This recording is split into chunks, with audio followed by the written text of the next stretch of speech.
নাহমাদুহু ওয়া নুসাল্লি আলা রাসূলিহিল কারীম আম্মা বা'দ ফাআউযু বিল্লাহি মিনাশ শাইতানির রাজীম বিসমিল্লাহির রহমানির রহিম। আমরা সত্য ঘটনা অবলম্বনে বাস্তব মানুষের জীবনে দোয়া কবুলের গল্পগুলো আপনাদের সঙ্গে শেয়ার করে থাকি। আপনিও চাইলে আপনার বাস্তব জীবনে দোয়া কবুলের গল্পটি আমাদের সঙ্গে শেয়ার করতে পারেন, আমাদের চ্যানেলে প্রচার করা হবে। দোয়া কবুলের গল্প পাঠানোর জন্য আমাদের ইমেল আইডি ব্যবহার করবেন। আমাদের ইমেল আইডি হলো khalidhasan6695@gmail.com। এটা আমরা ডেসক্রিপশনে লিখে দিচ্ছি, এবং আপনারা যদি কোনো প্রশ্ন করতে চান তাহলে আমাদের এই ইমেল আইডির মাধ্যমে করতে পারেন। আজকের এই দোয়া কবুলের গল্পটি আমাদের একজন ভিউয়ার্স তিনি আমাদেরকে ইমেলের মাধ্যমে পাঠিয়েছেন, আর সেটা আমি খালিদ হাসান আপনাদের সঙ্গে হুবাহু পড়ে শোনাবো ইনশাআল্লাহ। তো চলুন গল্পটি শুরু করা যাক। প্রথমে তিনি আমাদেরকে সালাম দিয়েছেন, আসসালামু আলাইকুম। ওয়ালাইকুম আসসালাম রহমতুল্লাহ। তারপরে তিনি লিখছেন, আমি ভালো করে ইমেল লিখতে জানি না, তবে আমি আমার জীবনে আল্লাহর কিছু রহমত এবং আমার কিছু অজানা প্রশ্ন আপনাকে করতে চাই। আশা করি আমার প্রশ্নের জবাব দিবেন এবং আমার পরিচয় গোপন রেখে আমার দোয়া কবুলের গল্পটা আপনাদের চ্যানেলে প্রকাশ করবেন। আমি মধ্যবিত্ত পরিবারের খুব সাধারণ একটা মেয়ে। আমি ছোটোবেলা থেকে তেমনভাবে ছেলেদের সাথে মিশতাম না, আর সমাজের খারাপ বিষয়গুলো সম্পর্কে আমার ভালো ধারণাও ছিল না। 2019 সালে আমি ক্লাস 9-এ উঠি, তখন একটা ছেলেকে খুব পছন্দ করে ফেলি। আমরা দুইজন একই স্যারের কাছে পড়তাম, যদিও সে আমার থেকে 2 বছরের বড় ছিল, আর সে আমার থেকে 1 ক্লাস উপরে পড়তো, আর স্যার আমাদের একসাথেই পড়াতো। হারামের প্রথম দিকটা খুব ভালো হয়, আমার বেলাতেও ঠিক তেমনই ছিল। কিন্তু সম্পর্কের 6 মাসের মাথায় তার পরিবার জানে এবং নানাভাবে তারা এটা নিয়ে সমস্যা শুরু করে। বলে রাখা ভালো যে তার পরিবার অনেকটা খারাপ ছিল। কেউ তাদের ভালো বলতো না, অন্যের ক্ষতি করার বিষয়ে তারা সবসময় সবার আগেই থাকতো। যাই হোক, তাও সব সমস্যার পরেও আমি আমার সেই প্রেমিকের সাথে সম্পর্ক রাখি প্রায় 3 বছর। আমাকে তার বাবা মা অনেক খারাপ অপবাদ দেয়, যেমন আমি তাদের ছেলেকে তাবিজ করেছি, হ্যানত্যান ইত্যাদি কথা বলতো। আমি তাও চুপ থাকতাম, কারণ আমাকে আমার প্রেমিক বলতো, আমি তোমাকে ভালোবাসি। পরিবার যাই বলুক না কেন, আমি তোমাকেই ভালোবাসি। আর আমিও আমার পরিবারের অবাধ্য হয়ে তার সঙ্গে সম্পর্ক রাখি। কিন্তু সম্পর্কের 3 বছর পর 26 নভেম্বর 2022 সে আমাকে কোনো কারণ ছাড়াই ছেড়ে দেয়। আমি তার উপর খুব দুর্বল ছিলাম, কারণ আমি তাকে খুব বেশি ভালোবাসতাম। এখানে একটা সমস্যার কথা জানিয়ে রাখি, সেটা হলো আমার প্রেমিকের মা তাবিজে বিশ্বাসী ছিল। সে নানাভাবে সবসময় তার ছেলেকে তাবিজ এনে খাওয়াতো যেন সে আমাকে ছেড়ে দেয়। আর এই কথাগুলো আমার প্রেমিক আমাকে বলতো, যদিও আমি শিওর নয়, তাই কারণ আমি মিথ্যা অপবাদ দিতে চাই না। তাই আমি বলতে চাই না আমার প্রেমিকের মা তাকে তাবিজ করে আমার কাছ থেকে সরিয়ে নিয়েছে। তবে আমার পছন্দের মানুষ আমাকে হুট করে ছেড়ে চলে যায়। তার চলে যাওয়ার পরে আমি পাগল প্রায় হয়ে যাই। তাকে ফিরিয়ে আনার জন্যে অনেক কিছুই করি। তার মধ্যে সর্বপ্রথম আমি নামাজ পড়া শুরু করি, ইউটিউবে বিভিন্ন আমল দেখা শুরু করি, আর সব আমলের শর্ত ছিল 5 ওয়াক্ত নামাজ ঠিকঠাক মতো পড়তে হবে। আমি প্রথম দিকে ভালো করে নামাজ পড়তাম না, সর্বোচ্চ 3 ওয়াক্ত পড়েছি। এরপর থেকে আমি 5 ওয়াক্ত নামাজ পড়া শুরু করি, আর সারাদিন শুধু কান্না করতাম সেই মানুষটাকে পাওয়ার জন্য, কারণ আমি সবার অবাধ্য হয়ে তাকে ভালোবাসতাম। আর তার থেকেও বড় কথা হলো, আমি তাকে অন্ধের মতো বিশ্বাস করতাম। এরপর থেকে বিভিন্ন আমল আমার সামনে আসা শুরু করে, আমি সেই আমলগুলো শুরু করি। আর একটা জিনিস ছিল, সেটা হলো আমি আমার বিচ্ছেদের পরে অনেক বেশি অসুস্থ হয়ে পড়েছিলাম। পুরো বিছানায় পড়ে গিয়েছিলাম, 7 দিন অনেক অসুস্থ ছিলাম আর পাগলামি করতাম। তাই যখন একটু সুস্থ হই, তখন আমার মা আমাকে একদিন বলে, তুই রাত্রে তাহাজ্জুদ পড়, সব ঠিক হয়ে যাবে। আর আমার একটা বান্ধবী আছে, সেও ঠিক একই কথা বলে। এরপর থেকে আমি 5 ওয়াক্ত নামাজ, তাহাজ্জুদ নিয়মিত আদায় করা শুরু করি। আল্লাহর কাছে সেই মানুষটাকে পাওয়ার জন্যে অনেক কান্নাকাটি করি। খুব জোর 2-1 দিন ছাড়া আমার তাহাজ্জুদ ছুটতোই না। এভাবে দীর্ঘ 1.5 বছর আমি সেই মানুষটাকে পাওয়ার জন্য কান্না করি। 2023-এর রমজানে আমি প্রথমবারের মতো 30টা রোজা রাখি। তবে আমি যাই করতাম, ভালোবাসার মানুষটাকে পাওয়ার জন্যই করতাম। এভাবে আস্তে আস্তে আমার জীবনে অনেক পরিবর্তন আসতে শুরু করে। আমি অনেক পরিষ্কার হতে থাকি। আমি আগে ভ্রু ফিল করতাম, প্লাস অনেক সাজসজ্জা করতাম, যা ইসলামে একদম নিষেধ। পরে যখন আমি এগুলো জানতে পারি, তখন আমি একদিন মনে মনে বলি যে, হে আল্লাহ, আমি শুধু তোমার সন্তুষ্টির জন্য এগুলো ছাড়লাম। এর সাথে আমি অনেক বেশি দান খয়রাত শুরু করি। এই 1.5 বছরে আমি অনেক বেশি পরিবর্তন হওয়া শুরু করি, আর আস্তে আস্তে আমি আল্লাহর অনেক কাছে চলে যাই। আমি একদিন স্বপ্নে দেখি আমি এইচএসসি পরীক্ষায় 450 পেয়েছি। তখন আমি কেবল ইন্টার সেকেন্ড ইয়ারে উঠছি, পরীক্ষার জন্য পুরো 1 বছর বাকি ছিল। তাও স্বপ্নটা দেখে ভয় লাগে। পরে যখন আমার পরীক্ষা হয়, তখন আমি ঠিক অতটাই পাই যেমনটা আমি স্বপ্নে দেখেছিলাম। তারপর যখন ভার্সিটি পরীক্ষা দিতে যাব, তখন কোচিংয়ের টাকার জন্যে কিছু সমস্যা হয়।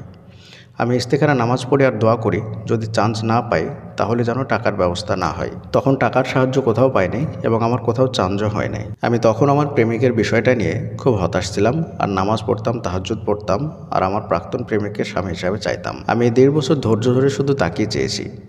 আর ধৈর্য বিষয়টা আমি এই ইসলামিক মোটিভেশনাল স্পিচ চ্যানেলের ভিডিও দেখে জেনেছি। এই চ্যানেলের অনেক দোয়া কবুলের গল্প দেখে আমি এগুলো শিখেছি। 2024 সালে রমজান মাসে আমার জীবনের সবথেকে বড় অদ্ভুত ঘটনা ঘটে। আমার প্রাক্তন প্রেমিকের ফেসবুক আইডির পাসওয়ার্ড সহ কিভাবে আমার ফোনে ওপেন হয়ে যায়। কিভাবে হয় আমি বুঝতে পারি না। আগে আমার কাছে তার পাসওয়ার্ড ছিল, কিন্তু পরে আমার প্রেমিক তা পরিবর্তন করে নিয়েছিল। দিনটা ছিল 5ই রমজান।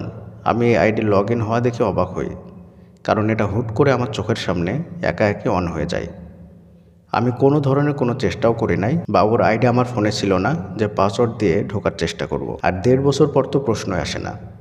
তারপর আইডিতে ঢোকার পরে আমি যা দেখলাম তার জন্য আমি প্রস্তুত ছিলাম না। সে অনেক মেয়ের সাথে কথা বলতো, আর তাদের বলতো আমি তাকে ছেড়ে দিয়েছি, মানে অন্যদের সহানুভূতি পাওয়ার জন্য যা করা লাগে সেটাই করতো সে। আর সে নিজের বন্ধুদের সাথে অন্য মেয়েদের নিয়ে খুব খারাপ আলোচনা করত। আমি এগুলো দেখার কিছুদিন পরে জানতে পারি সে আমার অনেক খারাপ খারাপ কথা বলে বেড়ায়। যেমন বলে আমি নিষিদ্ধ পল্লীর মেয়ে, আমি নিজেই তাকে বাসায় নিতাম, তাও আমি তাকে জোর করতাম আসার জন্য এবং আমার সঙ্গে থাকার জন্যে।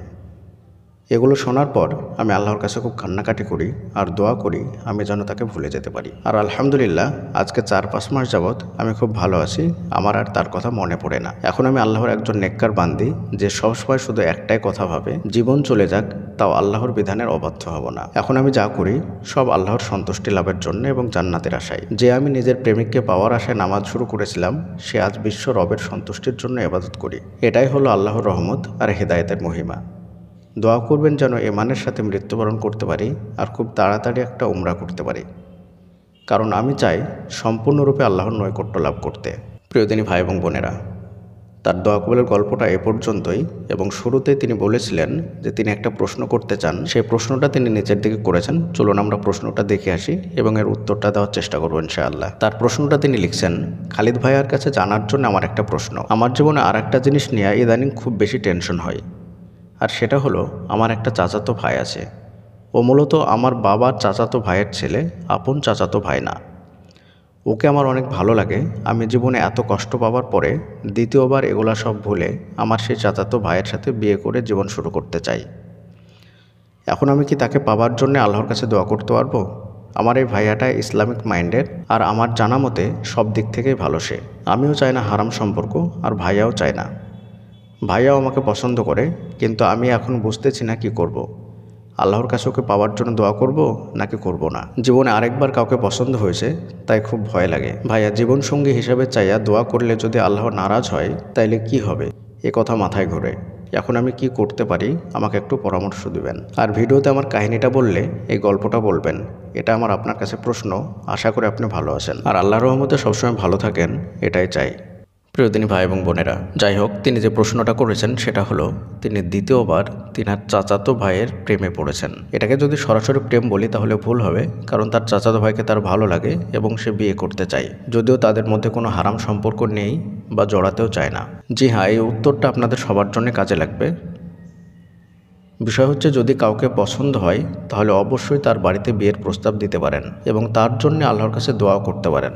তবে বিষয়টা যেন শেষমেশ এমন না হয় যে তাকেই লাগবে, তাকে না পেলে আপনার জীবনটা নষ্ট হয়ে যাবে। যদি ভালো লাগা বা ভালোবাসার পর্যায়টা এমন হয়ে যায় তাহলে সেটা কিন্তু আবার গুনাহের পর্যায়ে চলে যাবে, কারণ কোনো নন মাহরাম নারী পুরুষকে আপনি ভালোবাসতে পারবেন না। ভালোবাসার একমাত্র উপায় হলো বিয়ে করা। বিয়ের পরে আপনি কাউকে ভালোবাসতে পারবেন। তাই ভালো লাগাটা স্বাভাবিক। ভালো লাগলে তাকে দোয়ার মাধ্যমে চাইতে পারবেন, তার ফ্যামিলিতে বিয়ের জন্য প্রস্তাব দিতে পারবেন, কিন্তু ভালো লাগাটা যেন ভালোবাসায় পরিণত না হয়। আর রাসূল সাল্লাল্লাহু আলাইহি ওয়াসাল্লাম সবচেয়ে সুন্দর পদ্ধতি বলেছেন এই বিষয়গুলো নিয়ে, আর সেটা হলো ইস্তেখারা করা। ইস্তেখারা সম্পর্কে আপনারা হয়তোবা জানেন, যদি না জানেন তাহলে আমাদের ভিডিওগুলো দেখে নিতে পারেন।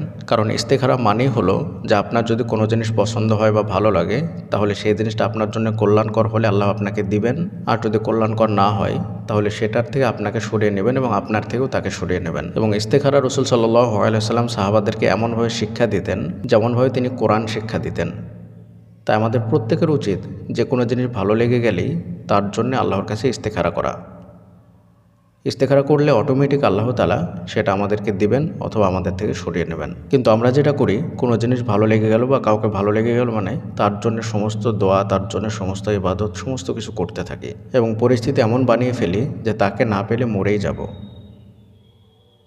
এমনটা করলে আপনার নিজেরই ক্ষতি, দুনিয়া ও আখেরাত দুই দিকেই ক্ষতি হবে। দুনিয়াতেও আপনি শান্তি পাবেন না, আর আখেরাতেও এর কারণে আপনার জাহান্নাম হতে পারে। তাই সবসময় দোয়া করার সময় যদি কোনো নির্দিষ্ট জিনিস বা কোনো নির্দিষ্ট বস্তু বা ব্যক্তিকে চান, তাহলে আল্লাহকে বলবেন যে আল্লাহ, এটা যদি আমার জন্য কল্যাণকর হয় তাহলে তুমি আমাকে সেটা দাও, আর যদি অকল্যাণকর হয় তাহলে আমার থেকে তাকে সরিয়ে নাও এবং তার থেকে আমাকে সরিয়ে নাও, এবং তার চাইতে উত্তম জিনিস আমাকে দাও। আর সালাতুল ইস্তেখারার দোয়ার বিষয়টাও ঠিক এমনই। আপনারা যদি ইস্তেখারার যে দোয়াটা আছে সেই দোয়াটার মানেটা যদি দেখেন তাহলে ঠিক এমনই হবে। পরিশেষে আল্লাহর কাছে দোয়া করি, আল্লাহ তাআলা আমাদের সকলকে সঠিকটা বোঝার এবং সে অনুযায়ী আমল করার তৌফিক দান করুন। আমিন। আসসালামু আলাইকুম ওয়া রাহমাতুল্লাহি ওয়া বারাকাতুহু।